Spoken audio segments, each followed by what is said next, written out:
ওমর ফারুক রাদিয়াল্লাহু তাআলা আনহু আল্লাহর ভয়ে এমন কান্না করতেন। ওমর ফারুক রাদিয়াল্লাহু তাআলা আনহুর জীবনীতে লেখা আছে, মহিলারা ওমর রাদিয়াল্লাহু তাআলা আনহুকে দেখলেই কান্না শুরু করে দিত। জনগণ ওমরকে দেখলেই কান্না শুরু করে দিত, কারণ ওমর এমন এমন কান্নাকাটি করতেন। ওমর কান্নাকাটি করতেন। ওমরের জীবন কান্নার জীবন, ওমরের জীবন ছিল তাকওয়ার জীবন। এর জন্যই আল্লাহ রাসূল সাল্লাল্লাহু আলাইহি ওয়াসাল্লাম ওমর ফারুক রাদিয়াল্লাহু তাআলা আনহুকে সার্টিফিকেট দিয়ে গেছেন, আবু বকর ফিল জান্নাহ, ওমর ফিল জান্নাহ, উসমান ফিল জান্নাহ, আলী ফিল জান্নাহ। ওমর রাদিয়াল্লাহু তাআলা আনহুকে দুনিয়াতেই জান্নাতের সার্টিফিকেট দিয়ে গেছেন। সেই ওমর আল্লাহ তাআলাকে কেমন ভয় করত, একটা ঘটনা শুনুন। একবার ওমর রাদিয়াল্লাহু তাআলা আনহু একটা কাজের মধ্যে ছিলেন, কাজ করতেছেন। হঠাৎ করে একজন লোক আইসা ওমরের কাছে বিচার চাইল। ওমর রাদিয়াল্লাহু তাআলা আনহু এই লোককে বললেন, তুমি তো সব সময় আমার কাছে বিচার চাও, এমন সময় বিচারের সময় আসো আমি যখন কাজে থাকি। এই মুহূর্তে দেখতেছো আমাকে, আমি বড় একটা কাজে আছি, এখন কেন তুমি আমার কাছে বিচার চাইলা? এই বলিয়া ওমর রাদিয়াল্লাহু তাআলা আনহু রাগান্বিত হইয়া তাকে শাস্তি দিলেন। এই লোকটি যখন চলে গেল, ওমর রাদিয়াল্লাহু তাআলা আনহু তার কাছে লোক পাঠাইলেন, তার ডাকিয়ে আনলেন। আনার পর ওমর রাদিয়াল্লাহু তাআলা আনহু তার কাছে চাবুক তুলে দিলেন, বললেন, হে আল্লাহর বান্দা, আমি তোমাকে শাস্তি দিছি, আমি যে তোমাকে শাস্তি দিছি, আমার অন্যায় হয়ে গেছে, তুমি চাবুক হাতে নাও, চাবুক হাতে নিয়া আমার থেকে প্রতিশোধ নাও। আল্লাহর সেই বান্দা বলল, হে ওমর ফারুক, আপনি অর্ধ জাহানের খলিফা, আপনার কাছ থেকে আমি কিভাবে প্রতিশোধ নেব? এই বলিয়া সে ওমর রাদিয়াল্লাহু তাআলা আনহুকে ক্ষমা করিয়ে দিল। ওমর রাদিয়াল্লাহু তাআলা আনহুর সাথে সাথে আল্লাহ তাআলার দরবারে লুটিয়ে পড়লেন, সিজদায় লুটিয়ে পড়ে কান্না করলেন আর বললেন, ওগো মাবুদ, ইয়া রহমানুর রহিম, ইয়া আরহামার রাহিমিন, রব্বুল আলামিন, আমি ওমর কেমন ছিলাম? দুনিয়াতে আমার কোনো ইজ্জত ছিল না। আমি ওমরকে এক সময় কাফির ছিলাম, আমি ওমরকে এক সময় কেউ কোনো দাম দিত না। রব্বুল আলামিন আমার বড় সৌভাগ্য, ইসলাম কবুল করেছি, এখন তো মুসলিম জাহানের দ্বিতীয় খলিফা হয়ে গেছি। মাওলায়ে কারীম রব্বুল আলামিন, আমি ওমর যদিও মুসলিম জাহানের দ্বিতীয় খলিফা, কিন্তু রব্বুল আলামিন আমি তো চিন্তা করি আমি খলিফা হওয়ার পর আমার হাতে যে শাসন ক্ষমতা, সেই বিচার শাসন ক্ষমতার বিচার কার্য সুস্থভাবে পরিচালিত করতে পারবো কিনা? রব্বুল আলামিন আপনার কাছে কি হিসাব দিব? এই বলি আল্লাহ তাআলার কাছে কান্না করতেছেন। এইভাবে কান্না করতেন। ওমর রাদিয়াল্লাহু তাআলা আনহুর জীবনের ঘটনা আছে। ওমর ফারুক রাদিয়াল্লাহু তাআলা আনহুকে শহীদ করা হয়েছিল, আবু লুলু নামক মুশরিক শহীদ করেছিল। ওমর রাদিয়াল্লাহু তাআলা আনহু নামাজ পড়তেছেন, খঞ্জর দিয়ে ওমর রাদিয়াল্লাহু তাআলা আনহুকে কয়েকটা আঘাত করেছে। শেষ পর্যন্ত যখন নাভির নিচে আঘাত করলো, ওমর রাদিয়াল্লাহু তাআলা আনহু মাটিতে লুটিয়ে পড়লেন, রক্ত বাহির হচ্ছে। ওমর রাদিয়াল্লাহু তাআলা আনহুকে সবাই গিয়ে ধরছেন। ওমর রাদিয়াল্লাহু তাআলা আনহু বেহুশ হয়ে গেছেন। যখন বেহুশ থেকে হুঁশ ফিরল, তখন জিজ্ঞাসা করতেছেন, আমাকে কে আঘাত করেছিল? সবাই বলল, মুশরিক আবু লুলু আপনাকে আঘাত করে আহত করেছে। ওমর রাদিয়াল্লাহু তাআলা আনহু মরণ অবস্থায় আছেন, মরণ হয়ে যাবে এমন অবস্থা, মরণাপন্ন অবস্থায় তখন বলতেছেন, আলহামদুলিল্লাহ, আমি উমরের বড় সৌভাগ্য, একজন মুশরিকের হাতে আমি জখমি হয়ে গেছি, আমি এখন মারা গেলে শহীদ হিসাবে উঠব। এই বলে ওমর রাদিয়াল্লাহু তাআলা আনহু তখন আফসোস করতেছিলেন, হাসতেছিলেন। ওমর রাদিয়াল্লাহু তাআলা আনহুর জীবনীতে পাওয়া যায়, ওমর রাদিয়াল্লাহু তাআলা আনহুর ইন্তেকালের পর পিঠের মধ্যে শুধু চাবুকের আঘাত আর চাবুকের আঘাত, চাবুকের আঘাত দিয়ে ওনার সারাটা পিঠ লাল হয়ে গেছে। যারা দাফন দিতেছিল, যারা গোসল দিতেছিল, সবাই প্রশ্ন করতে লাগলো, অর্ধজাহানের খলিফা, খলিফাতুল মুসলিমিন ওমর, তিনার তো কোনো অপরাধ নাই, আল্লাহর রাসূল তো তিনাকে সার্টিফিকেট দিয়ে গেছেন, লাউ কানা বাদি নাবিয়ান লাকানা ওমর, কিন্তু তারপর খলিফাতুল মুসলিমের পিঠে এত চাবুকের দাগ, কারণ কি? কারণ জানতে চাওয়া হইল খলিফাতুল মুসলিমিনের পরিবারের পক্ষ থেকে বলা হইল খলিফাতুল মুসলিমিনের ডায়েরি আছে, ডায়েরিটা একটু খুলে দেখুন। খলিফাতুল মুসলিমিনের ডায়েরি খুলে দেখা গেল ওমর রাদিয়াল্লাহু তাআলা আনহু প্রত্যেক দিন কতটুকু নেক কাজ করতেন। গুনাহ তো করতেন না, কিন্তু তারপরও নেক কাজের মাত্রা যদি কম হইয়া যাইত অথবা ভালো কাজ যদি কম করতেন, তখন ওমর রাদিয়াল্লাহু তাআলা আনহু দিন শেষে নিজে নিজের পিঠের মধ্যে বেত্রাঘাত করতেন, চাবুক দিয়ে মারতেন আর বলতেন, হে ওমর, তোমার উপরে এত বড় দায়িত্ব, তুমি মুসলিম জাহানের দ্বিতীয় খলিফা, কিন্তু তোমার এই আমল কেন কম হইল? এই বলিয়া ওমর রাদিয়াল্লাহু তাআলা আনহু ওনার পিঠের মধ্যে বেত্রাঘাত করতেন। এইভাবে ওমর রাদিয়াল্লাহু তাআলা আনহুর সারাটা জিন্দেগি অতিবাহিত হয়ে গেছে।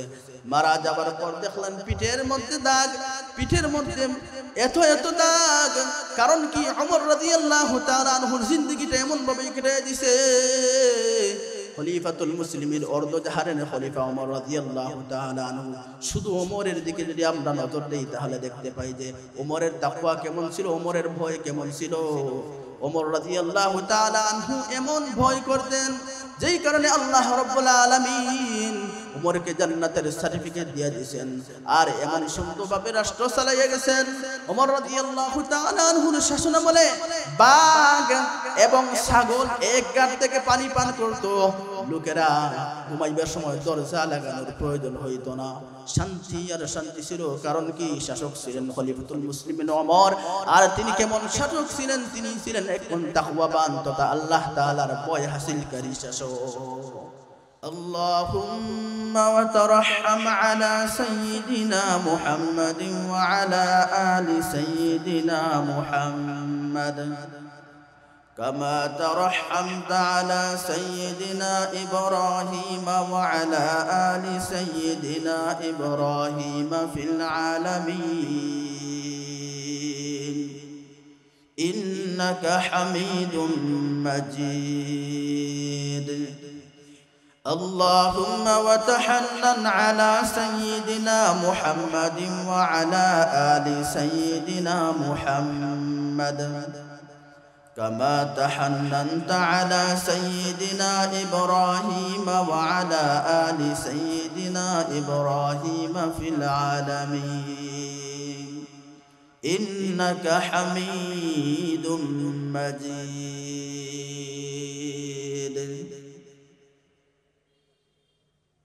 আলহামদুলিল্লাহ, ঐতিহ্যবাহী দ্বীনি বিদ্যাপীঠ বড়কাপন ইসলামিয়া আরবিয়া হাফিজিয়া মাদ্রাসার ৫১তম বার্ষিক ওয়াজ মাহফিলের সম্মানিত শ্রদ্ধেয় সভাপতি সাহেব দামাত বারাকাতুহুম, উপস্থিত উলামায়ে কেরাম, আমার এলাকার প্রাণপ্রিয় মুরব্বীরা, সর্বপ্রথম আল্লাহ রাব্বুল আলামিনের দরবারে শুকরিয়া আদায় করতেছি। আল্লাহ তাআলা দ্বীনি মাহফিলে আমাকে কথা বলার সুযোগ করে দিয়েছেন, আপনারা কথা শোনার সুযোগ পেয়েছেন। এমন একটি মাহফিল, যেই মাহফিলে আল্লাহ তাআলার পক্ষ থেকে রহমত বর্ষিত হয়, সাকিনা নাজিল হয়। এমন দ্বীনি মাহফিল করার এবং দ্বীনি মাহফিলের কথা শোনার, কথা বলার, এখানে প্যান্ডেলে বসার সুযোগ করে দিয়েছেন। এর জন্য আল্লাহ তাআলার দরবারে দিল থেকে আমরা শুকরিয়া আদায় করি, আলহামদুলিল্লাহ। আমাদের এলাকার সবাইরাই আমাদেরকে চিনেন, আলহামদুলিল্লাহ। আমি এতে খুশি। সবকিছুর পরও নিজ এলাকার মানুষরা যে মহব্বত করতেছেন, সেই মহব্বত থেকে, ভালোবাসা থেকে যে দিনের কথাবার্তা, আপনাদেরকে কিছু দিনের কথাবার্তা শোনানোর সুযোগ পেয়েছি, এর জন্য আমি অত্যন্ত খুশি। আপনারা কষ্ট করে সামনে একটু আগে আসলে ভালো হয়। মানুষ অল্প মানুষ, কিন্তু আল্লাহ তাআলা অল্প না বেশি এটা দেখেন না। আল্লাহ তাআলা দেখেন বান্দার দিলের নিয়ত। ইন্নাল্লাহা লা ইয়ানজুরু ইলা সুওয়ারিকুম ওয়া আমওয়ালিকুম ওয়ালাকিন ইয়ানজুরু ইলা কুলুবিকুম ওয়া আমালিকুম। আল্লাহ তাআলা আপনার দিল দেখবেন। আপনি কোন দিল দিয়ে মাহফিলে আসছেন, কোন দিল দিয়ে আপনি এখানে বসা কথা শুনতেছেন, এখানে বসে যে কথা শুনতেছেন আপনার কাছে লাগতেছে মাহফিলে তো মানুষ কম, বাহিরেরও কোনো মেহমান না, ঢাকারও কোনো মেহমান না, কিন্তু আপনি যদি এখানে দিল খালিস নিয়তে খাস নিয়তে এখানে বসে কথা শুনেন, এমনও হইতে পারে এই দুই একটা কথা শোনাই আপনার নাজাতের উসিলা হয়ে যেতে পারে। আমাদের পাইগার হুজুর দামাত বারাকাতুহুম একটু আগেই বলে গেছেন যে আল্লাহরে ডরাও, মানে আল্লাহ তাআলাকে ভয় করো। আমরা যত সব ইবাদত বন্দেগী করি এই মাহফিল সহকারে, নামাজ পড়ি, কোরআন তেলাওয়াত করি, জিকির করি, ওয়াজ শুনি, ওয়াজ দেই, দান খয়রাত করি, যা কিছু করি, যত ইবাদত বন্দেগী করি, সব ইবাদত বন্দেগীর মূলে হইল আল্লাহ তাআলার ভয়। দুনিয়াতে কত ধরনের ভয় আছে, পুলিশের ভয় আছে, রেবের ভয় আছে, ডাকাতের ভয় আছে, সন্ত্রাসীর ভয় আছে। ভয়ের অভাব নাই, দুনিয়াতে অনেক অনেক ধরনের ভয় আছে, কিন্তু সবচেয়ে মূল যে বিষয়টি সেটা হলো তাকওয়াল্লাহ তথা আল্লাহ তাআলার ভয় হাসিল করা। আমরা যদি আল্লাহ তাআলার ভয় হাসিল করতে পারি তাহলে আমাদের সমাজ সুন্দর হয়ে যাবে, পরিবার শান্তির পরিবার হয়ে যাবে, দেশের মধ্যে আর অশান্তি থাকবে না। সাধারণত একটা দেশে সুন্দর করে চালাইতে গেলে কত সুন্দর সুন্দর আইন করে, নিয়ম কানুন করে, এত সব নিয়ম কানুনের পরও দেশের মধ্যে দেখা যায় অশান্তি চলে, শান্তি পুরোপুরি আসে না। বাংলাদেশ থেকে শুরু করে নিয়ে বিশ্বের যত দেশ আছে সব দেশে আলাদা আলাদা এক একটা আইন আছে। আইনগুলা কেন করা হয়? দেশের শান্তি বজায় রাখার জন্য। কিন্তু আপনি বুঝ নিয়ে দেখেন, যত সব আইন করুক না কেন তারপরও দেশের মধ্যে শান্তি আসে না। আপনি বলবেন আমেরিকা খুব দেশ, শান্তির দেশ। না না, আমেরিকার অবস্থা আরো খারাপ, লন্ডনের অবস্থা আরো খারাপ। রাতের বেলা দরজা লাগাইয়া ঘুমাইছেন, নেশা করে নেশাখোররা দরজার মধ্যে এসে বাড়ি দেয়। লন্ডন আমেরিকা তো রাস্তাঘাট নিরাপদ নাই, রাতের বেলা এরকম অসংখ্য গুরুত ঘটনা ঘটে, ধর্ষণের ঘটনা ঘটে, খুন ঘটে। শান্তি একমাত্র আল্লাহ তাআলার ভয়ের মধ্যে। এই দুনিয়াতে যত ধরনের আইন করা হোক না কেন, আল্লাহ তাআলার আইন বাস্তবায়ন না হইলে দুনিয়ার কোনো আইন দ্বারা দেশের মধ্যে কখনো শান্তি আসবে না। আমরা এখন ভাবতেছি এখন যে ডক্টর ইউনূস সরকার আসছে, মনে হয় দেশ শান্তিতে চলবে। ভুল কথা। এরপরে আর কেউ আসলে মনে হয় শান্তিতে চলবে। ভুল কথা। যে এরপরে আরো ভালো কোনো সরকার আসলে মনে হয় দেশ শান্তিতে চলবে। ভুল কথা। যতদিন পর্যন্ত দেশের মধ্যে ইসলামী হুকুমত কায়েম হবে না ততদিন পর্যন্ত দেশে কোনো শান্তি আসবে না। আর দেশে যখন ইসলামী হুকুমত কায়েম হয়ে যাবে তখন মানুষের দিলের মধ্যে দ্বীনের মহব্বত আসবে, আল্লাহ তাআলার ভয় আসবে। আর আল্লাহ তাআলার ভয় যখন মানুষের দিলের মধ্যে পয়দা হবে তখন আর মানুষ দুর্নীতি করবে না। চুরের মধ্যে যদি আল্লাহর ভয় ঢুকে যায় সে আর কখনো চুরি করবে না। সুদখোরের দিলে যখন আল্লাহর ভয় ঢুকে যাবে সে আর কখনো সুদ খাবে না। ঘুষখোরের দিলে যখন আল্লাহর ভয় ঢুকে যাবে সে আর কখনো ঘুষ খাবে না। যে যত অপরাধ করে, যে যত দুর্নীতি করে, যত বড় দুর্নীতিবাজ হোক না কেন, তার দিলের মধ্যে যদি আল্লাহ তাআলার ভয় ঢুকে যায় সে আর কখনো দুর্নীতি করবে না।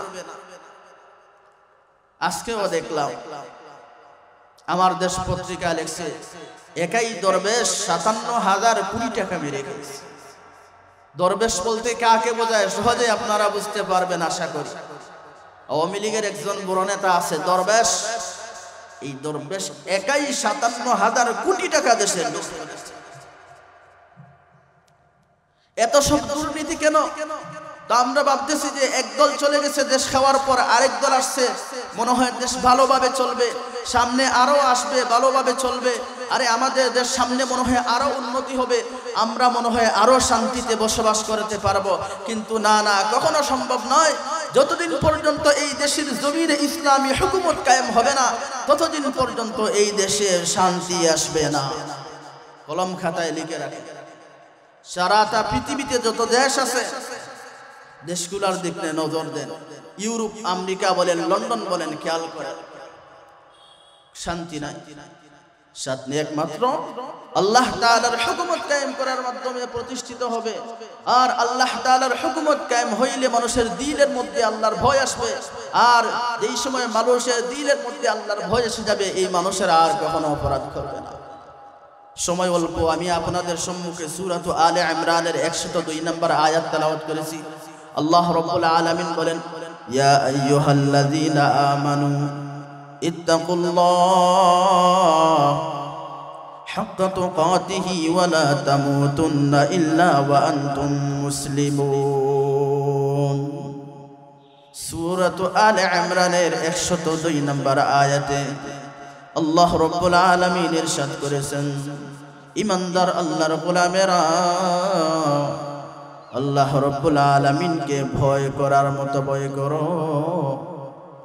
ওয়ালা তামুতুন্না ইল্লা ওয়া আনতুম মুসলিমুন, আর মুসলমান না হইয়া মৃত্যুবরণ করিও না। একজন মানুষ দুনিয়াতে যদি সুখে শান্তিতে থাকতে চায় তাহলে অবশ্যই অবশ্যই তাকওয়া হাসিল করতে হবে। আখিরাতেও যদি সে নাজাত পাইতে চায় অবশ্যই অবশ্যই আল্লাহ রাব্বুল আলামিনের ভয় হাসিল, তাকওয়া হাসিল করতে হবে। তাকওয়া মানে কি? তাকওয়া অর্থ হইল গুনাহ থেকে বেঁচে থাকা। আল্লাহ রাব্বুল আলামিনের ভয়ে মানুষ যদি গুনাহ থেকে বেঁচে থাকে তাহলে বলা হবে সে তাকওয়া হাসিল করেছে। দুনিয়ার মানুষ যদি গুনাহ থেকে বেঁচে যায়, ছোট বড় তামাম গুনাহ থেকে বেঁচে যায়, তাহলে এই দুনিয়াতে কি ফলাফল হইবে? আল্লাহ রাব্বুল আলামিন বলেন, ইন্না আকরামাকুম ইনদাল্লাহি আতকাকুম। দুনিয়ার মানুষ দুনিয়ার মধ্যে সম্মান চায়, ইজ্জত চায়, যে আল্লাহ তাআলাকে ভয় করবে। আল্লাহ রাব্বুল আলামিন দুনিয়াতে তাকে সবচেয়ে বড় সম্মানিত বানাইয়া দিবে। বলেন সুবহানাল্লাহ। আল্লাহরে ভয় করলে দুনিয়াতে আল্লাহ তাআলা আপনারে সম্মানী বানাই দিবেন। টাকা পয়সার মালিক না, এরকম অসংখ্য অগণিত মানুষ আছে টাকা পয়সার মালিক না, টাকা পয়সা কিছু নাই, মানুষে তারে সম্মান করে। বড় বড় আলেম ওলামারা আছেন, দেখবেন টাকা পয়সা নাই কিন্তু আল্লাহ তাআলা কি সম্মান দিয়েছেন। কেন? আল্লাহকে ভয় করে। আপনিও আপনার ভিতরে আল্লাহর ভয় হাসিল করুন, আপনাকেও দুনিয়ার সবাই সম্মান করবে। অন্য আয়াতে আল্লাহ রাব্বুল আলামিন বলেন, ওয়ালাউ আন্না আহলাল কুরা আমানু ওয়াত্তাকাউ লাফাতাহনা আলাইহিম বারাকাতিম মিনাস সামাই ওয়াল আরদ। জমিনবাসী যদি আল্লাহ তাআলাকে ভয় করে, আল্লাহ তাআলা বলতেছেন আসমান এবং জমিনে যত বরকত আছে সমস্ত বরকতের রাস্তা খুলে দিবে।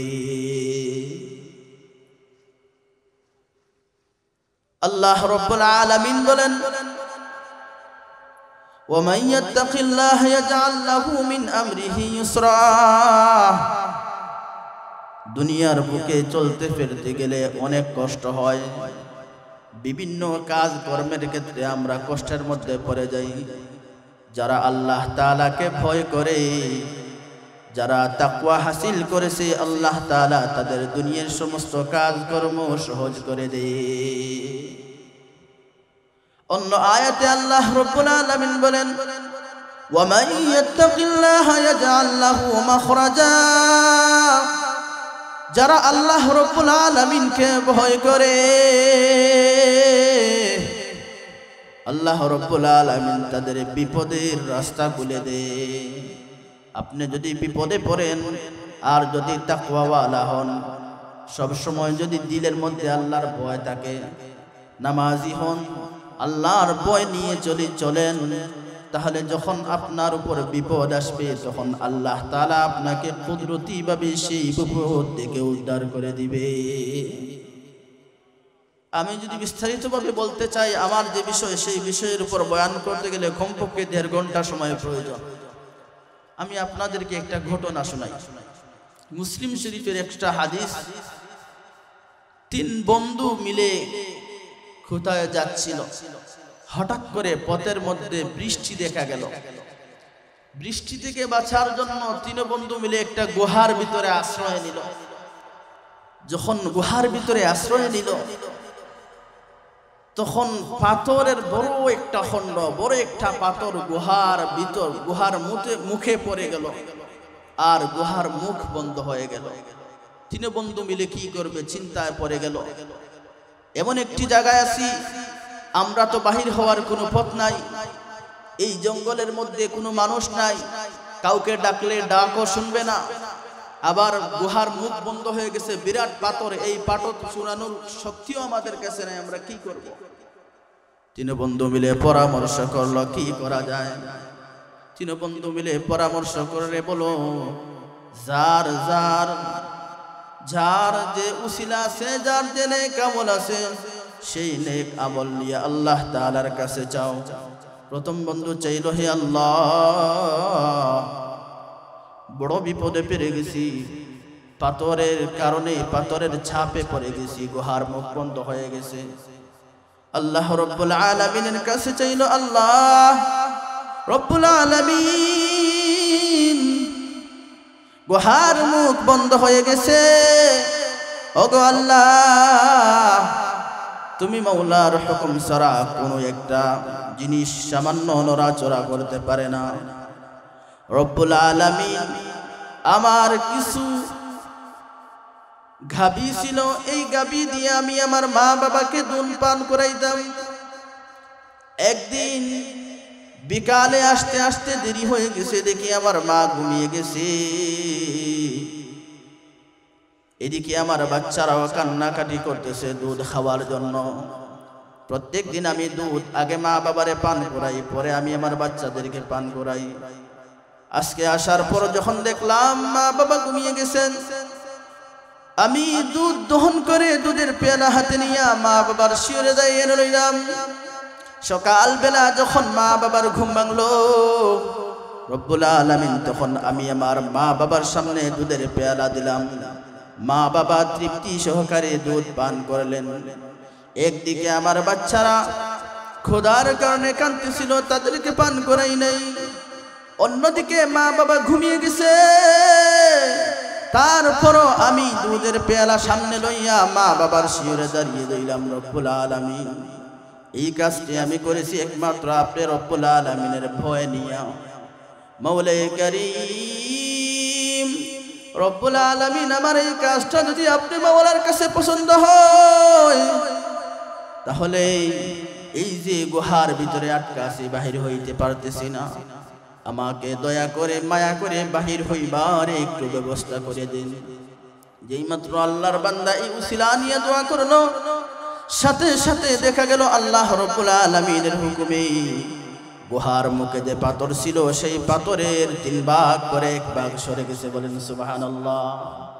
2 নম্বর বন্ধু আরেকটা উসিলা নিয়ে দোয়া করলো, আল্লাহ রব্বুল আলামিন, আমার একটা চাচাতো বোন ছিল, সেই চাচাতো বোন আমার কাছে কিছু টাকার জন্য আসছিল, আমার কাছে টাকা চাইলো, আমি তাকে টাকা দিলাম না। টাকা না দিয়া তার কাছে একটা কুপ্রস্তাব পেশ করলাম। শেষ পর্যন্ত সে টাকার জন্য কোনো উপায় না দেখিয়া কুপ্রস্তাবে রাজি হয়ে গেল। 100 দিরহাম দিলাম, বিনিময়ে সে আমার সাথে খারাপ কাজ করবে। আমার চাচাতো বোন যখন খারাপ কাজের জন্য প্রস্তুত হয়েছে, আমি তাকে ডাক দিলাম, খারাপ কাজের প্রস্তুতি নিলাম। আল্লাহ রব্বুল আলামিন তখন আমার চাচাতো বোন আমাকে ডাকলো, হে আল্লাহর বান্দা, আল্লাহ তাআলাকে ভয় করো। রব্বুল আলামিন যেই মাত্র আল্লাহর ভয়ে কথা বলেছে, সেই মাত্র আমি আমার চাচাতো বোনকে ছেড়ে দিলাম। ওগো আল্লাহ, চাচাতো বোনের সাথে চা করলে খারাপ কাজ করতে পারতাম, কিন্তু চাচাতো বোনকে ছেড়ে দিয়েছিলাম একমাত্র আপনি রব্বুল আলামিনকে রাজি খুশি করার জন্য, আপনি আল্লাহ তাআলার ভয় হাসিল করার জন্য। মাওলায়ে কারীম, আমার এই কাজ যদি আপনার কাছে পছন্দ হয়, তাহলে দয়া করে মায়া করে আমরা যে বিপদের মধ্যে আছি, পাথর দ্বারা যে গুহার মুখ বন্ধ হয়ে গেছে, রব্বুল আলামিন দয়া করে মায়া করে আমাদের গুহার মুখ থেকে পাথর সরাইয়া দিন। এই মাত্র এই উসিলা নিয়ে আল্লাহ তাআলার কাছে চাইল, দেখা গেল পাথরের তিন ভাগ করে প্রথমে তো এক ভাগ সরে গিয়েছিল, এখন দেখা গেল আরো এক ভাগ সরে গেছে। সংক্ষেপে বলতেছি, 3 নম্বর বন্ধু দোয়া করলো আল্লাহ তাআলার কাছে, রব্বুল আলামিন আমার একজন চাকর ছিল, চাকরি করার পর সে তার বেতন না নিয়ে খালি হাতে চলে গেল। রব্বুল আলামিন যখন সে খালি হাতে চলে গেল, আমি তাকে খোঁজ করলাম কিন্তু তার বেতন দিতে পারলাম না। তার বেতনের টাকা দিয়া গরু কিনলাম, ছাগল কিনলাম, গরু ছাগল দিয়া ভরে গেল।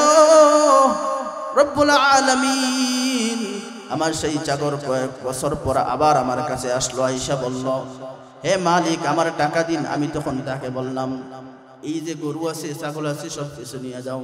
সে বলল, আমার সাথে কি মস্কারি করতেছেন? আমি বলি, না না না, তোমার সেই টাকা দিয়ে ছাগল কিনছি, বকরি কিনছি, তোমার সেই টাকা দিয়ে গরু কিনছি, এই সব কিছু কিন্তু তোমার টাকা দিয়া, তুমি তোমার সব কিছু নিয়ে যাও। সেই মাত্র সে তার সব কিছু, তার টাকা দিয়ে যে গরু ছাগল কিনছিলাম সব কিছু নিয়ে গেল। রব্বুল আলামিন সেই কাজটি করেছিলাম একমাত্র আপনি রব্বুল আলামিনকে রাজি খুশি করার জন্য, আপনি মাওলার ভয়ে। আমার কাজ যদি আপনি আল্লাহর কাছে পছন্দ হয়, ওগো মাওলাই কারীম, আমার সেই কাজ যদি আপনার কাছে পছন্দ হয়, দয়া করে মায়া করে এই যে বিপদের মধ্যে আছি, বিপদ থেকে আমাদেরকে উদ্ধার করুন।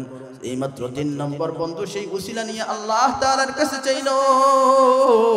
সাথে দেখা গেল আল্লাহ তাআলার কুদরতি পক্ষ থেকে গুহার মুখ থেকে বড় পাথরের খণ্ডটি সরিয়ে দেওয়া হলো। বলেন সুবহানাল্লাহ। এই মুসলিম শরীফে এই হাদিসটি শুনেন এর জন্য যে 3 জন বন্ধু বিপদে পড়ে আল্লাহ তাআলার কাছে দোয়া করেছিল উসিলা নিয়া। তারা 3টা কাজের কথা উসিলা করেছে যে, হে আল্লাহ এই কাজ করেছে, সেই কাজ করেছে, আপনি মাওলার জন্য। আল্লাহর ভয় নিয়া গুনাহের কাজ থেকে বেঁচে থাকছিল। এর জন্যই দেখা গেছে তারা যে বিপদে পড়েছিল তাদেরকে আল্লাহ তাআলা সেই বিপদ থেকে উদ্ধার করেছে। যারা আল্লাহ তাআলাকে ভয় করে, আল্লাহ তাআলা তাদেরকে বিপদ থেকে উদ্ধার করে। যে কোনো মুসিবতে পড়লে আল্লাহ তাআলা সহজেই তাদেরকে উদ্ধার করে দেয়। আর যারা আল্লাহ তাআলার ভয় হাসিল করেছে, তাকওয়া হাসিল করেছে, আল্লাহর ভয়ে গুনাহ থেকে বেঁচে থাকে, নেক আমল করে, আল্লাহ তাআলা তাদেরকে আখিরাতে বিরাট প্রতিদান দান করবেন। কি প্রতিদান দান করবেন? ওয়া মান ইয়াত্তাকিল্লাহা ইউকাফির আনহু সাইয়্যাতিহি ওয়া ইউযিম লাহু আজরা। আল্লাহ তাআলা তাদের গুনাহ খাতা maaf করে দিবেন এবং তাদেরকে বিরাট প্রতিদান দান করবেন। মানে কি? আল্লাহ তাআলা তাদেরকে জান্নাত দিয়ে দিবেন। বলেন সুবহানাল্লাহ।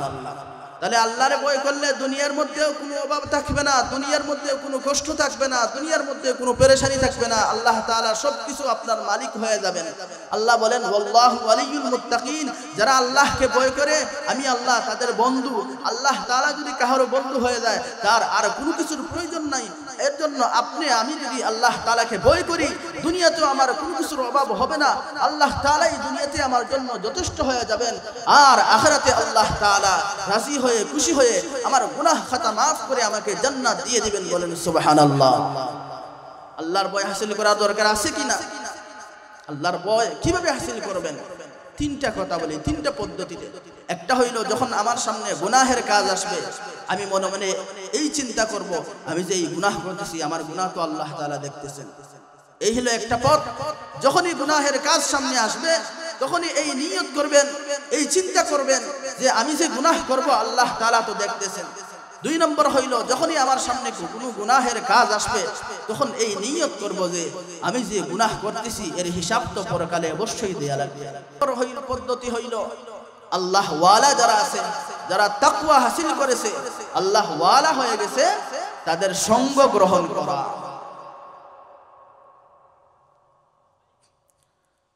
আল্লাহর কোন বান্দা অথবা বান্দি যদি তাকওয়াল্লাহ তথা আল্লাহর ভয় হাসিল করতে পারে, দুনিয়াতে সে সফল কাম, আখিরাতেও সফল কাম। আমাদের নমুনা সাহাবায়ে কেরাম, আল্লাহর রাসূল সাল্লাল্লাহু আলাইহি ওয়াসাল্লাম ইরশাদ করেছেন, আসহাবি কান নুজুম বিআইয়িহিম মুক্তাদাইতুম ইহতাদাইতুম। সাহাবায়ে কেরামগণ আমাদের জন্য আকাশের তারকারাজির মতো, সাহাবায়ে কেরামগণ আমাদের জন্য নমুনা স্বরূপ। সাহাবায়ে কেরামদের জিন্দেগি দিকে আমরা তাকাইলে অনেক কিছু হাসিল করতে পারি। এর জন্য আপনাদের সম্মুখে হযরতে ওমর ফারুক রাদিয়াল্লাহু তাআলা আনহু জীবনে যে তাকওয়া ছিল সেই তাকওয়ার কিছু নমুনা বর্ণনা করতেছি, একটু শুনেন। ওমর ফারুক রাদিয়াল্লাহু তাআলা আনহু মুসলিম জাহানের দ্বিতীয় খলিফা ছিলেন।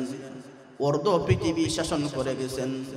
আল্লাহর রাসূল সাল্লাল্লাহু আলাইহি ওয়াসাল্লাম ইরশাদ করে গেছেন, লাউ কানা বাদি নাবিয়ান লাকানা ওমর, আমার পরে আর কেউ যদি নবী হইতো তাহলে নিশ্চয় নিশ্চয় ওমর হইতো। আল্লাহর রাসূল সাল্লাল্লাহু আলাইহি ওয়াসাল্লাম ওমর ফারুকের নামে এমন বাণী দিয়ে গেছেন। সেই ওমর ফারুক কেমন ছিলেন? অর্ধ পৃথিবীর শাসক ছিলেন, অর্ধ পৃথিবীর বাদশাহ ছিলেন। ওমর রাদিয়াল্লাহু তাআলা আনহু যখন রাস্তা দিয়ে হাঁটতেন, গাছ থেকে বলতেন, ওমর, হে ওমর, তুমি যদি গাছ হইয়া যাইতা তাহলে নিশ্চয় নিশ্চয় তোমার কোনো বিচার হইতো না। ওমর রাদিয়াল্লাহু তাআলা আনহু গরু দেখলে, ছাগল দেখলে কাঁদতেন, আর বলতেন, আমি ওমর যদি গরু হইয়া যাইতাম তাহলে আমার কোনো বিচার হইতো না। আমি ওমর যদি ছাগল হইয়া যাইতাম তাহলে আমার আর কোনো বিচার হইতো না। আল্লাহ তাআলার ভয় কেমন ছিল? আল্লাহ তাআলার ভয়ে ওমর ফারুক রাদিয়াল্লাহু তাআলা আনহু সারাটা রাত্র কান্না করে কাটাইয়া দিতেন। দিনের বেলায় দেশের খেদমতে থাকতেন, রাতের বেলা কান্নাকাটি করতেন। ওমর রাদিয়াল্লাহু তাআলা আনহু কেমন কান্না করতেন? ওমরের জীবনীতে লেখা আছে, ওমর রাদিয়াল্লাহু তাআলা আনহুর কান্না দেখে বাচ্চারা পর্যন্ত কান্না শুরু করে দিত। ওমর ফারুক রাদিয়াল্লাহু তাআলা আনহু আল্লাহর ভয়ে এমন কান্না করতেন। ওমর ফারুক রাদিয়াল্লাহু তাআলা আনহুর জীবনীতে লেখা আছে, মহিলারা ওমর রাদিয়াল্লাহু তাআলা আনহুকে দেখলেই কান্না শুরু করে দিত। জনগণ ওমরকে দেখলেই কান্না শুরু করে দিত, কারণ ওমর এমন কান্নাকাটি করতেন। ওমর কান্নাকাটি করতেন। ওমরের জীবন কান্নার জীবন, ওমরের জীবন ছিল তাকওয়ার জীবন। এর জন্যই আল্লাহর রাসূল সাল্লাল্লাহু আলাইহি ওয়াসাল্লাম ওমর ফারুক রাদিয়াল্লাহু তাআলা আনহুকে সার্টিফিকেট দিয়ে গেছেন, আবু বকর ফিল জান্নাহ, ওমর ফিল জান্নাহ, উসমান ফিল জান্নাহ, আলী ফিল জান্নাহ। ওমর রাদিয়াল্লাহু তাআলা আনহুকে দুনিয়াতেই জান্নাতের সার্টিফিকেট দিয়ে গেছেন। সেই ওমর আল্লাহ তাআলাকে কেমন ভয় করত, একটা ঘটনা শুনুন। একবার ওমর রাদিয়াল্লাহু তাআলা আনহু একটা কাজের মধ্যে ছিলেন, কাজ করতেছেন। হঠাৎ করে একজন লোক আইসা ওমরের কাছে বিচার চাইল। ওমর রাদিয়াল্লাহু তাআলা আনহু এই লোককে বললেন, তুমি তো সব সময় আমার কাছে বিচার চাও, এমন সময় বিচারের সময় আসো, আমি যখন কাজে থাকি, এই মুহূর্তে দেখতেছো আমাকে আমি বড় একটা কাজে আছি, এখন কেন তুমি আমার কাছে বিচার চাইলা? এই বলিয়া ওমর রাদিয়াল্লাহু তাআলা আনহু রাগান্বিত হইয়া তাকে শাস্তি দিলেন। এই লোকটি যখন চলে গেল, ওমর রাদিয়াল্লাহু তাআলা আনহু তার কাছে লোক পাঠাইলেন, তার ডাকিয়ে আনলেন। আনার পর ওমর রাদিয়াল্লাহু তাআলা আনহু তার কাছে চাবুক তুলে দিলেন, বললেন, হে আল্লাহর বান্দা, আমি তোমাকে শাস্তি দিছি, আমি যে তোমাকে শাস্তি দিছি, আমার অন্যায় হয়ে গেছে, তুমি চাবুক হাতে নাও, চাবুক হাতে নিয়া আমার থেকে প্রতিশোধ নাও। আল্লাহর সেই বান্দা বলল, হে ওমর ফারুক, আপনি অর্ধ জাহানের খলিফা, আপনার কাছ থেকে আমি কিভাবে প্রতিশোধ নেব? এই বলিয়া সে ওমর রাদিয়াল্লাহু তাআলা আনহুকে ক্ষমা করিয়ে দিল। ওমর রাদিয়াল্লাহু তাআলা আনহু সাথে সাথে আল্লাহ তাআলার দরবারে লুটিয়ে পড়লেন, সিজদায় লুটিয়ে পড়ে কান্না করলেন আর বললেন, ওগো মাবুদ, ইয়া রহমানুর রহিম, ইয়া আরহামার রাহিমিন, রব্বুল আলামিন, আমি ওমর কেমন ছিলাম? দুনিয়াতে আমার কোনো ইজ্জত ছিল না। আমি ওমরকে এক সময় কাফির ছিলাম। আমি ওমরকে এক সময় কেউ কোনো দাম দিত না। রব্বুল আলামিন আমার বড় সৌভাগ্য, ইসলাম কবুল করেছি, এখন তো মুসলিম জাহানের দ্বিতীয় খলিফা হয়ে গেছি। মাওলায়ে কারীম রব্বুল আলামিন, আমি ওমর যদিও মুসলিম জাহানের দ্বিতীয় খলিফা, কিন্তু রব্বুল আলামিন আমি তো চিন্তা করি আমি খলিফা হওয়ার পর আমার হাতে যে শাসন ক্ষমতা, সেই বিচার শাসন ক্ষমতার শাসন ক্ষমতার বিচার কার্য সুষ্ঠুভাবে পরিচালিত করতে পারবো কিনা, রব্বুল আলামিন আপনার কাছে কি হিসাব দিব। এই বলি আল্লাহ তাআলার কাছে কান্না করতেছেন। এইভাবে কান্না করতেন। ওমর রাদিয়াল্লাহু তাআলা আনহুর জীবনের ঘটনা আছে। ওমরে ফারুক রাদিয়াল্লাহু তাআলা আনহুকে শহীদ করা হয়েছিল। আবু লুলু নামক মুশরিক শহীদ করেছিল। ওমর রাদিয়াল্লাহু তাআলা আনহু নামাজ পড়তেছেন, খঞ্জর দিয়ে ওমর রাদিয়াল্লাহু তাআলা আনহুকে কয়েকটা আঘাত করেছে। শেষ পর্যন্ত যখন নাভির নিচে আঘাত করলো, ওমর রাদিয়াল্লাহু তাআলা আনহু মাটিতে লুটিয়ে পড়লেন, রক্ত বাহির হচ্ছে। ওমর রাদিয়াল্লাহু তাআলা আনহুকে সবাই গিয়ে ধরছেন। ওমর রাদিয়াল্লাহু তাআলা আনহু বেহুশ হয়ে গেছেন। যখন বেহুশ থেকে হুঁশ ফিরল, তখন জিজ্ঞাসা করতেছেন, আমাকে কে আঘাত করেছিল? সবাই বলল, মুশরিক আবু লুলু আপনাকে আঘাত করে আহত করেছে। ওমর রাদিয়াল্লাহু তাআলা আনহু মরণ অবস্থায় আছেন, মরণ হয়ে যাবে এমন অবস্থা, মরণাপন্ন অবস্থায় তখন বলতেছেন, আলহামদুলিল্লাহ, আমি উমরের বড় সৌভাগ্য, একজন মুশরিকের হাতে আমি জখমি হয়ে গেছি, আমি এখন মারা গেলে শহীদ হিসাবে উঠব। এই বলে ওমর রাদিয়াল্লাহু তাআলা আনহু তখন আফসোস করতেছিলেন, হাসতেছিলেন। ওমর রাদিয়াল্লাহু তাআলা আনহুর জীবনীতে পাওয়া যায়, ওমর রাদিয়াল্লাহু তাআলা আনহুর ইন্তেকালের পর পিঠের মধ্যে শুধু চাবুকের আঘাত আর চাবুকের আঘাত, চাবুকের আঘাত দিয়ে ওনার সারাটা পিঠ লাল হয়ে গেছে। যারা দাফন দিতেছিল, যারা গোসল দিতেছিল, সবাই প্রশ্ন করতে লাগলো, অর্ধজাহানের খলিফা, খলিফাতুল মুসলিমিন ওমর, তিনার তো কোনো অপরাধ নাই, আল্লাহর রাসূল তো তিনাকে সার্টিফিকেট দিয়ে গেছেন, লাউ কানা বাদি নাবিয়ান লাকানা ওমর। কিন্তু তারপর খলিফাতুল মুসলিমের পিঠে এত চাবুকের দাগ, কারণ কি? কারণ কি? কারণ জানতে চাওয়া হইল। খলিফাতুল মুসলিমিনের পরিবারের পক্ষ থেকে বলা হইল, খলিফাতুল মুসলিমিনের ডায়েরি আছে, ডায়েরি একটু খুলে দেখুন।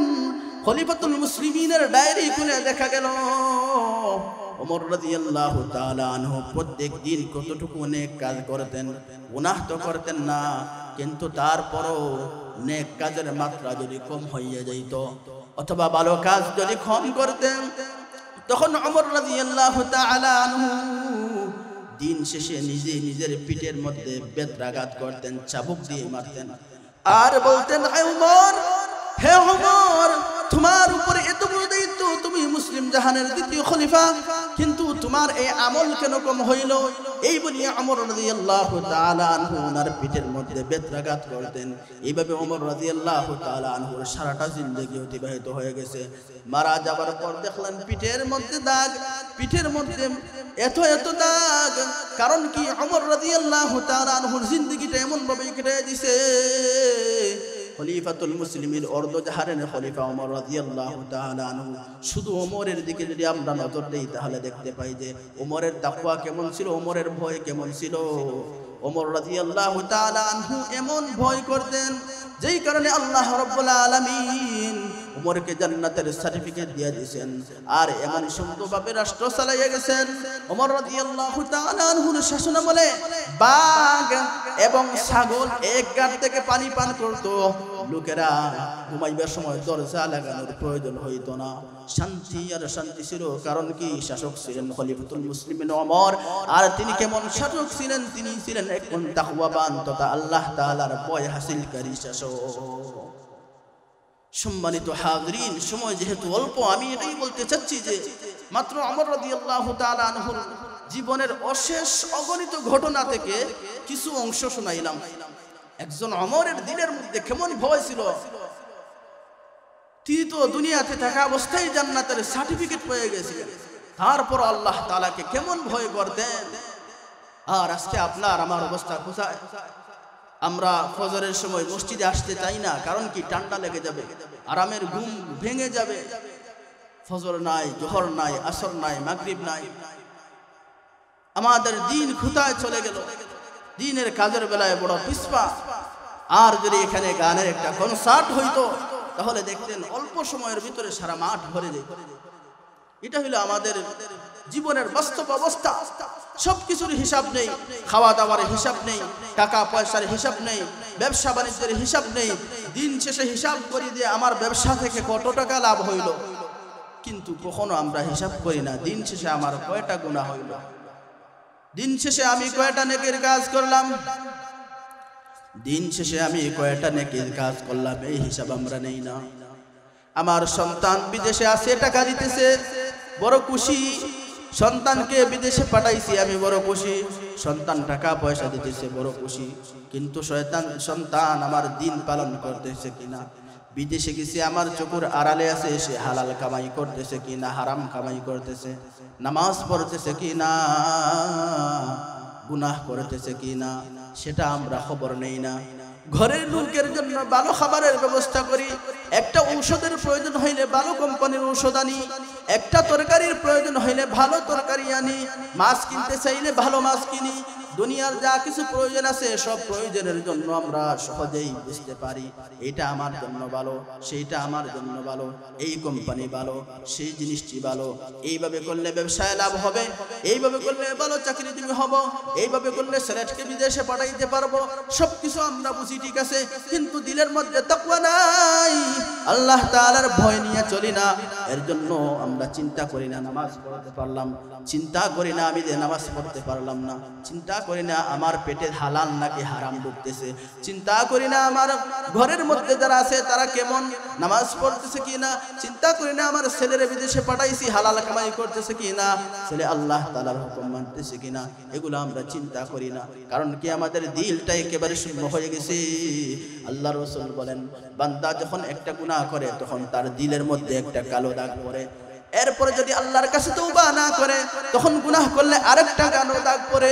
এইভাবে যেহেতু বান্দা গুনাহ করে তওবা করে না, গুনাহ করতে করতে তার দিলটা কালো হয়ে যায়, তখন সে গুনাহ কি জিনিস সেটা ভুলে যায়, গুনাহ কি জিনিস সেটা ভুলে যায়।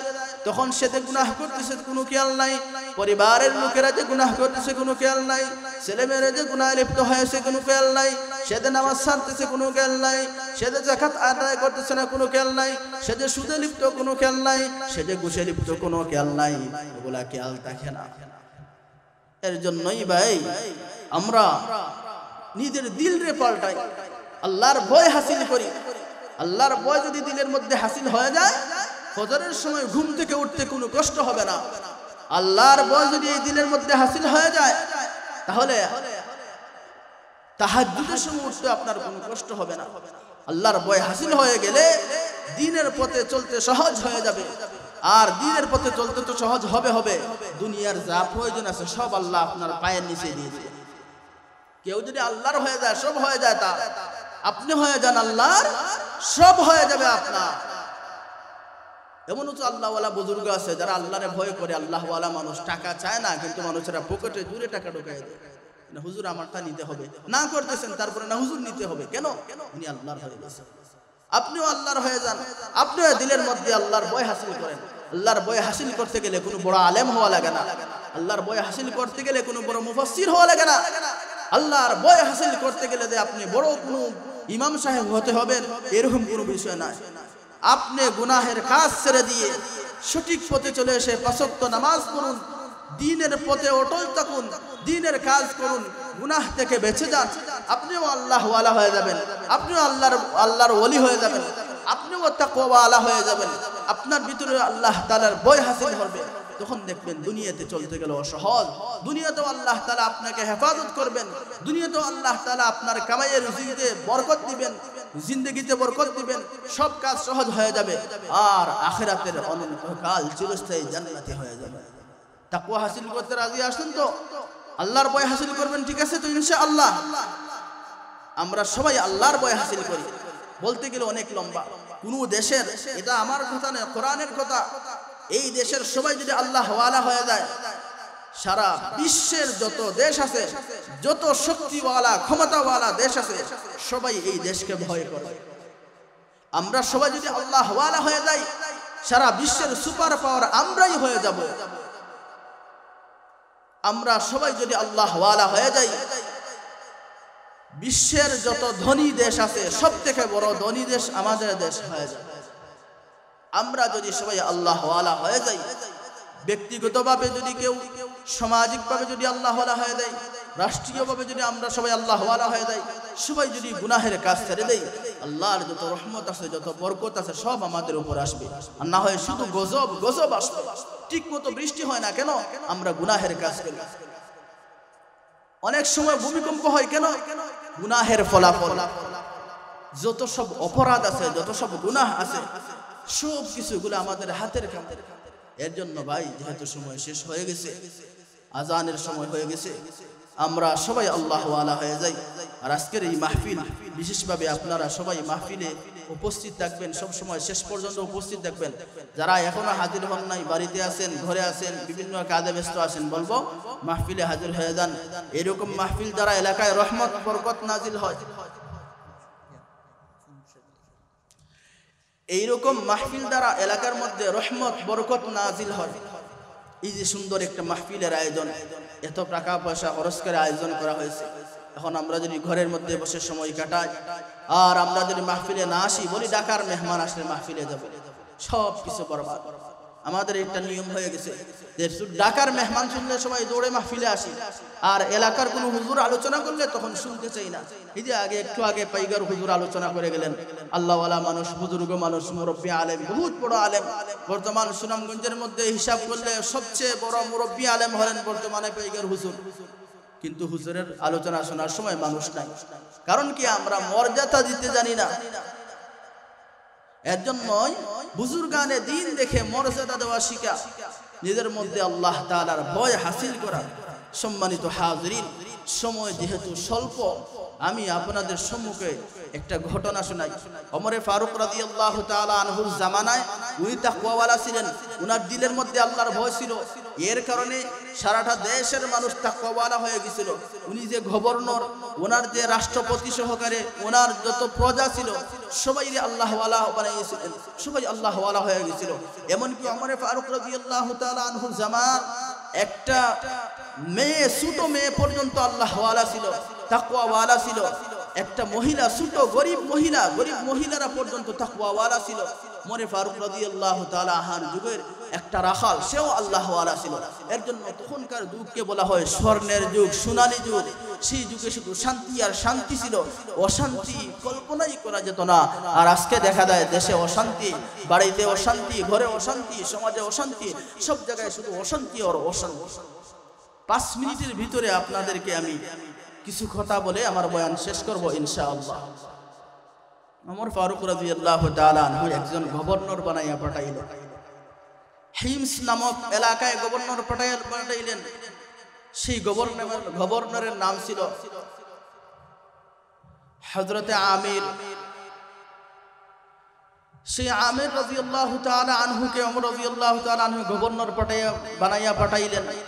উনি উনার এলাকা শাসন করতেছেন।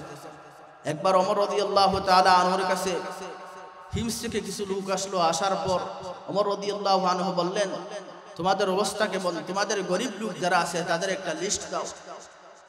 লিস্ট দিয়ে কি করব? যে আমি তাদেরকে সাহায্য করব। তখন সবাই একটা লিস্ট দিল। লিস্টের মধ্যে তাদের গভর্নরের নামও লিখে দিল। ওমর রাদিয়াল্লাহু আনহু দেখে অবাক হয়ে গেলেন। আরে তোমাদের খলিফা, তোমাদের গভর্নর নিযুক্ত করলাম, আর তিনিও কি টাকা পয়সার অভাবে আছে? জি হ্যাঁ। তখন ওমর রাদিয়াল্লাহু তাআলা আনহু 1000 দিনার হযরত আমির রাদিয়াল্লাহু তাআলা আনহুকে হাদিয়া দান করলেন। উনি 1000 দিনার হাদিয়া পাওয়ার পর কি করলেন? নিজে খরচ করলেন না, বললেন এগুলো আমার কাছে আমানত স্বরূপ, গরিব লোকদের মধ্যে এগুলো বিলিয়ে দিলেন, দান করে দিলেন। কিছুদিন পর আবার ওমর রাদিয়াল্লাহু তাআলা আনহুর দরবারে হিমস থেকে আরো কিছু লোক গেল। যাওয়ার পর বলল, হ্যাঁ ওমরে ফারুক রাদিয়াল্লাহু আনহু, আপনার কাছে আমাদের কিছু আরজ আছে। কি আরজ? আপনি যে গভর্নর দিয়েছেন উনি আমাদের সাথে কথায় কাজে মিল রাখেন না। কি সমস্যা করে? যে ওনার মধ্যে 3টা সমস্যা আছে। একটা সমস্যা হইল উনি প্রতিদিন ঠিক মতো অফিসে আসেন না, সপ্তাহে 6 দিন আসেন, 1 দিন আসে না। 2 নম্বর হইল উনি প্রতিদিন সকালে ঠিক সময় মতো আসে না, ওনার আসতে আসতে দেরি হয়। 3 নম্বর হইল উনি যখন রাত হয়, রাতের বেলা উনি আমাদের দেখাশোনা করেন না। ওমর রাদিয়াল্লাহু তাআলা আনহু চিঠি লিখলেন, কারণ কি? আপনাকে গভর্নর বানাইয়া পাঠাইলাম, আর আপনি ঠিকমতো অফিসে আসেন না, একদিন মিস দেন, রাতের বেলাও ডিউটি করেন না, কারণ কি? উনি লিখলেন, হে ওমর, প্রতিদিন সকালে আমি ঠিকমতো অফিসে আসতে পারি না, কারণ হইল আমার ঘরের মধ্যে একমাত্র আমার বিবি, উনি ছাড়া আর কেউ নাই, আমার আর কোনো খাদেমাও নাই, চাকর চাকরানি কেউ নাই। ঘরের কাজ আমি নিজে আঞ্জাম দেওয়ার পরে এরপরে আমি অফিসে আসি। সপ্তাহে একদিন আমি অফিসে আসি না, কারণ কি? আমার একটা মাত্র জামা, একটা মাত্র কাপড়, সেই কাপড় আমি সপ্তাহে একদিন শুকাইতে দেই। ওই কাপড়টা শুকানো দেওয়ার কারণে আমার আর কোনো কাপড় থাকে না। যেহেতু কোনো কাপড় নাই, এর জন্য আমি অফিসে আসতে পারি না। 3 নম্বর কারণ বললেন, দিনের বেলা তাদেরকে দেখাশোনা করি, রাতের বেলা তাদের খোঁজখবর নেই না, কারণ কি? রাত হয়ে গেলে আমি আল্লাহ তাআলার সামনে দণ্ডায়মান হয়ে যাই, আল্লাহ তাআলাকে ডাকি, এর জন্য আমি রাতের বেলা তাদের খোঁজখবর রাখতে পারি না। ওমর ফারুক রাদিয়াল্লাহু তাআলা আনহু কেমন আল্লাহ ওয়ালা ছিলেন, উনি যে গভর্নর বানিয়েছিলেন, গভর্নরের মধ্যে কেমন আল্লাহ ওয়ালা ছিল, তারাও কেমন আল্লাহ ওয়ালা ছিল। আর আমাদের অবস্থা কেমন বললাম না, যে একাই দরবেশ 57,000 কোটি টাকা বাংলাদেশে লুট করে খেয়েছে। চিন্তা করো, তখনকার শান্তি ছিল, এখনকার শান্তি নাই। তখনকার দেশে কেমন শান্তি ছিল, একেবারে খলিফাতুল মুসলিমিন থেকে শুরু করে নিয়ে ছোট্ট একটা বাচ্চা পর্যন্ত সবার মধ্যে শান্তি ছিল, সবার মধ্যে তাকওয়া ছিল, আল্লাহ ওয়ালা ছিল। তখন কোনো অশান্তি, চুরি ডাকাতি, সুদ ঘুষ কিছুই ছিল না। আর এখন যত আইন হয়, তারপরও চুরি ডাকাতি, সুদ ঘুষ, দুর্নীতি আরো বেশি বাড়ে। আর একটা কারণ হইল, যারা রাষ্ট্র ক্ষমতায় ছিল অথবা যারা আছে, তাদের মধ্যে তাকওয়া নাই, তাদের মধ্যে আল্লাহর ভীতি নাই। এর জন্য যদি আল্লাহ ওয়ালা হয়ে যেতে পারি, আমি যদি হয়ে যাই আল্লাহর, সব হয়ে যাবে আমার। এর জন্যই প্রতিদিন নিজের নামাজের হিসাব নেওয়া, সকাল থেকে নিয়ে বিকাল পর্যন্ত নিজের ইবাদত বন্দেগীর হিসাব নেওয়া। ইবাদত বন্দেগী কতটুকু করলাম, আজকে আমি কয়টা গুনাহ করলাম, আজকে নামাজের বেলায় আমার কোন বেশ কম হয়েছে, আজকে আমি নেক আমল কতটুকু পরিমাণ করেছি। আমি যদি আমার হিসাব নেই, তাহলে সেই হিসাব নিলে আস্তে আস্তে আমার ভিতরে আল্লাহর ভয় আসবে। আর গুনাহের কাজ যদি সামনে আসে, যদি এই নিয়ত রাখি, এই পরিকল্পনা করে যে গুনাহ করতেছি, আল্লাহ তাআলা দেখতেছেন, তাহলে আমার মধ্যে আল্লাহর ভয় আসবে, তাকওয়া আসবে। আর যদি নিজেকে আল্লাহ ওয়ালাদের সাথে রাখি, যারা আল্লাহ ওয়ালা হয়ে গেছে, তাদের সাথে যদি নিজেকে নিয়ে মিশাইয়া দেই, আল্লাহর কোন ওলির হাতে যদি বায়াত হয়ে যাই, বড় বড় আলেম আছেন, মসজিদের ইমাম সাহেব আছেন, হুজুররা আছেন, তাদের কাছ থেকে গিয়া যদি দ্বীনের শিক্ষা নেই, তাদের কাছে গিয়া যদি তাদের সুহবতে যদি কিছু সময় দেই, তাহলে আমার মধ্যে তাকওয়ার গুণ আসবে, আমিও আল্লাহ ওয়ালা হইয়া যাইব। আল্লাহ তাআলা আমাদেরকে তাকওয়া ওয়ালা হওয়ার তৌফিক দান করুন, আমিন। ওয়া আখিরু দাওয়ানা আলহামদুলিল্লাহি রাব্বিল আলামিন। আসসালামু আলাইকুম ওয়া রাহমাতুল্লাহি ওয়া বারাকাতুহু।